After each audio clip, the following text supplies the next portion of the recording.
개장 이후 30분 정도 지났습니다. 저희는 오늘도 현 구간 가장 빠르게 움직이고 있는 이슈와 섹터 종목까지 체크해 보도록 할게요. 오늘도 MBN 골드 조범수 매니저와 함께합니다. 어서 오세요.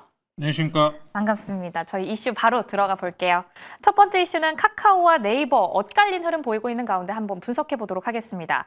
카카오는 장 초반 2%대 강세 보이면서 3일 연속 상승세 이어가지고 있는 반면 네이버는 또 3%대 빠지는 모습입니다. 두 종목 흐름 갈리는 이유가 뭔가요? 뭐 서로 경쟁사여서 갈리는 게 아닐까요? 자, 그런데 사실 오늘 카카오가 뭐 4% 올라간다고 해도 주가 위치나 상승률로 보면 누가 더 강하겠습니까? 네이버? 그쵸, 네이버죠. 그러다 보니까 오늘 하루 흐름에 너무 일희일비할 필요는 없다라고 좀 생각을 합니다. 저희가 항상 지난 시간 이 네카오, 항상 AI, 특히나 우리 광고업계 지금 탑2잖아요. 네. 탑2에서 누구를 다룰까 하면 우리가 항상 뭐만 짚어왔습니까? 네이버. 그쵸, 네이버만 짚어왔잖아요. 그래서 주가 위치 보시면 네이버가 훨씬 더 잘 올라갔습니다. 자, 이에 따른 부분은 정말 항상 여러 가지 포인트가 분명히 존재는 하겠습니다만 카카오가 최근에 아직도 계속 장기 저항선을 뚫지 못하는 흐름들을 보여주고 있어요. 오픈 AI랑 협업한다고 하는데요. 네, 그렇죠. 그럼에도 불구하고 못 가는데 사실 카카오가 못 가는 이유는 정말 여러 가지 부분이 있겠습니다만 저는 일단 가장 큰 부분은 좀 분할 상장 쪽을 아무래도 꼽을 수밖에 없지 않을까. 신뢰도, 주가에 대한 신뢰도 문제가 일단 첫 번째로 있는 상황이기 때문에 주가 상승치에는 조금 어느 정도 우려감이 있을 수 있다는 점. 두 번째로는 카카오 같은 경우에 작년 10월까지만 해도 이제 자체 개발 AI와 관련된 발표들을 계속해서 진행해 왔었거든요. 그런데 네이버라고 하면 하이퍼클로바 X가 대표적으로 있다면은 카카오에서 지금 대표적인 AI가 좀 이렇게 딱 이렇게 물어봐도 저도 생각이 안 날 정도로 이렇게 시장 내에서 부각을 받지 못했어요. 네. 자, 그러다 보니까 성장성 자체로만 봤었을 때는 자체 개발 진행하고 투자를 계속해서 진행해 왔었던 네이버가 훨씬 더 괜찮다라는 이야기로 들어갈 수밖에 없는 거죠.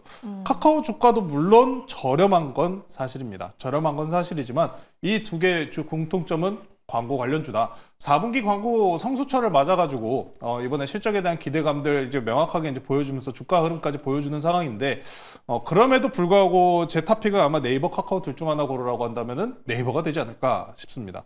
실질적으로 이 광고 업계 내에서 물론 카카오의 힘을 완벽하게 부정할 수는 없을 거예요. 근데 이 광고 관련주들 언제나 이야기를 하지만 경기 관련주다라고 이야기를 제가 많이 하잖아요. 근데 카카오, 네이버 같은 경우에는 좀 이제 특정 섹터 내지는 인터넷 사이트 사업군 쪽으로 좀 집중을 하고 있는 반면에 카카오 같은 경우에는 사업 부분들이 많이 분할이 되어 있어요. 뭐 자동차, 우리가 많이 타는 택시도 있고 아니면 뭐 꽃집 배달 굉장히 여러 가지 섹터로 많이 나뉘어져 있잖아요. 물론 이 부분이 긍정적으로 평가받을 때도 있지만 경기 우려감이 함께 실존하고 있는 구간에서는 좀 이제 같이 끌어올리기에는 AI 하나만으로 끌어올리기에는 덩치가 너무 크다는 겁니다. 저 어디 가서 저 들어올려보세요 하면은 들어올릴 수 있는 사람이 얼마나 되겠어요? 똑같은 겁니다. 무거워요. 무겁기 때문이다 라고 보시면 될 것 같아요.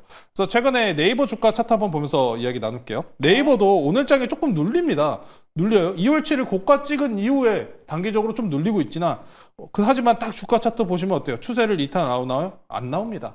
강세 주식의 가장 중요한 포인트는 5일선과 21선을 지지를 해야 된다. 오늘 장도 보시면은 21 이평선 그대로 지지받으면서 아랫꼬리 달고 버티는 모습 보여줍니다.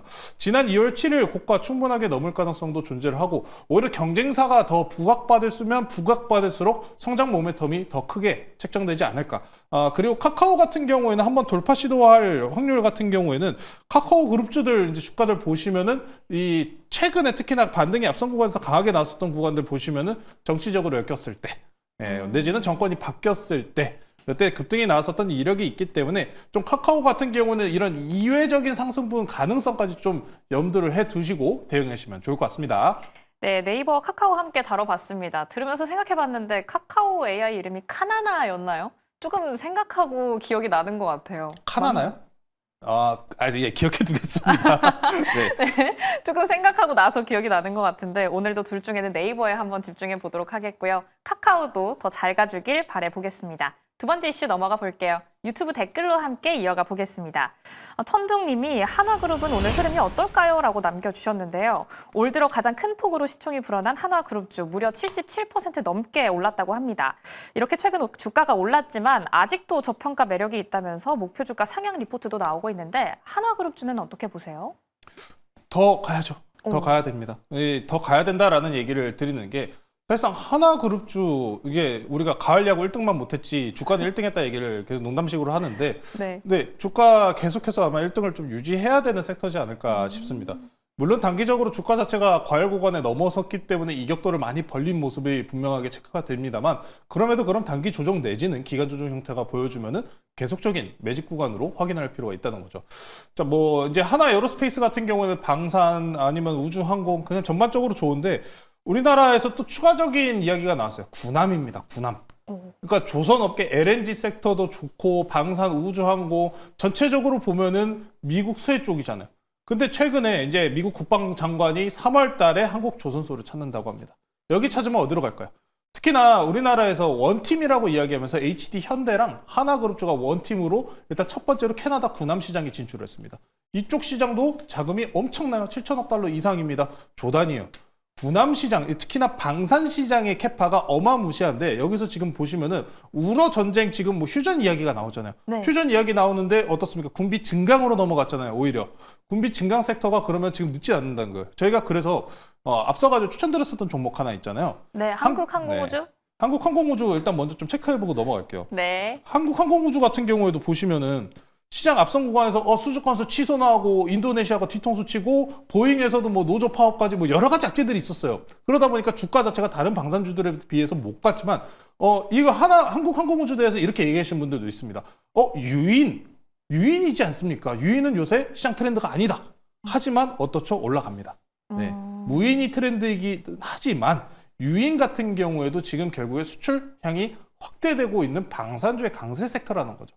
하나그룹주들 뭘 합니까? 방산입니다. 결국에는 방산, 조선, 우주항공까지 고부가치 사업만 지금 싹 쏙 들여 모아놓은 상황이기 때문에 현황 구간에서는 나쁠 게 없다. 한국항공우주 같은 경우에는 일단 지난 매물대 지금 계속 돌파 시도를 하고 있는 상황이기 때문에 현재 추세만 유지해 준다면은 충분하게 7만 원 넘어갈 수 있으니까요. 2차 목표가는 7만 2천 원으로 일단 제시를 해드리도록 하겠습니다.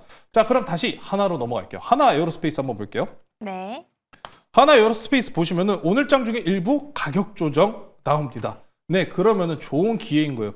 주봉 기준으로 지금 보시면은 항상 최근에 이 돌파 나온 주가들 보시면은 앞선 추세를 그대로 돌파 시도하고 넘어간 상황이에요. 이걸 그럼 우리가 뭐라고 표현합니까? 오버슈팅이라고 표현을 해요. 오버슈팅이죠. 자, 그러면은 현재 구간에서 최대 물론 하락 구간에 대해서 이 지지 구간까지 여시면은 마이너스 18% 내지는 20%까지는 열려 있는 건 사실이에요. 자, 그런데 이런 추세들을 보였던 종목 중에 대표적인 종목이 뭐냐? NC소프트입니다. NC소프트가 급격한 급등이 나왔었던 때 과거를 보시면은 마찬가지로 채널 구간을 오버슈팅으로 돌파한 이후에 단기 조정 나왔다가 더 갔어요. 더 갑니다. 그래서 조정 시에 매수 관점 그대로 유지하셔야 되고 하나그룹 주들 같은 경우에도 마찬가지로 지금 현재 눌림 구간에 있기 때문에 눌림의 끝 구간에서 조정 시 매수 관점으로 유지를 하셔야 된다. 저희가 이 조정 끝 구간 맞춰드릴 테니까요. 저희 주도 투자와 함께 하시면 좋을 것 같습니다. 네, 계속해서 저희와 함께 해주시기 바랍니다. 하나그룹주와 함께 한국항공우주 7만 2천 원 선도 기억해 보시는 게 좋을 것 같네요. 이렇게 전반적인 이슈와 움직임까지 체크해 봤는데요. 오늘 우리가 들어가 볼 종목도 다시 한번 궁금해집니다. 오늘은 어떤 종목도 소개를 해주실까요? 최근에 방산과 조선 관련주들은 많이 소개를 시켜드렸고 오늘은 엔비디아 실적 발표가 나왔기 때문에 연관성 높은 쪽 하나 가지고 나왔습니다. 짜릿짜릿한 쪽이에요. 짜릿짜릿한 쪽. 아하, 네, 차가운 쪽은 아니군요. 차가운 거는 최근에 이미 너무 많이 갔습니다. 네, 오늘 현재가 지금 11,240원에 편입하도록 하고요. 제일 일렉트릭이라는 종목 소개시켜드리도록 하겠습니다. 네, 제일 일렉트릭 많이들 들어보셨을 겁니다. 이튼 공급사 내지는 스마트 대전기기 사업을 영위하고 있는 기업이다라고 보시면 될 것 같습니다. 자, 최근에 이제 구리 가격 내지는 전선주들의 긍정적인 뉴스가 하나 들려왔습니다. 트럼프 대통령이 구리에도 관세 적용 여부를 검토하고 있다는 소식이 들려왔는데요. 최근에 구리 가격 같은 경우는 지속적으로 우상향하는 모습을 확인할 수 있었습니다. 왜? 구리 가격 같은 경우는 지금 현재 세 가지 모멘텀이 있어요. 첫 번째는 앞서서 말씀드렸었던 트럼프 대통령의 관세 부과 가능성. 두 번째는 중국이 이번에 3월 달에 뭐가 있습니까? 경제 내지는 경기 부양책과 관련된 뉴스가 나올 확률. 중국 경기가 올라가면 항상 구리 가격이 반등이 나온다는 점. 세 번째는 우리 모두가 알고 있는 AI 데이터 센터. 네, 솔직히 여기서 하나 더 얘기까지 할 수 있어요. 재건 수요까지 있지 않습니까? 전선주들. LA 전선 내지는 우크라이나 때 또 기억해 보시면은 재건주들 내에서도 전선주들도 이 재건 수요에 포함돼서 움직이는 경향을 보였었던 이력이 있습니다. 자, 그렇기 때문에 전선주들 지금 이제 눌린 구간 충분히 나왔다라고 말씀 전해드리면서 추가적으로 미국 이튼이 변압기 생산 투자 확대 관련된 이야기가 나오고 있는 상황이기 때문에 이튼 주가가 전일장 기준으로 3%가량 바닥권에서 반등이 나왔기 때문에 관심 있게 보시면 좋을 것 같고요. 가격 전략 말씀드릴게요. 목표가는 지난 고가 내지는 매물대 근처 값인 13,000원 제시해드리도록 하고요. 손절가는 단기 추세 이탈 나오는 1,300원으로 제시해드리도록 하겠습니다. 네, 이렇게 제일일렉트릭까지 만나봤습니다. 오늘장 남은 대응도 매일경제TV와 함께 하시기 바랄게요. 오늘도 시청해주신 여러분 고맙습니다.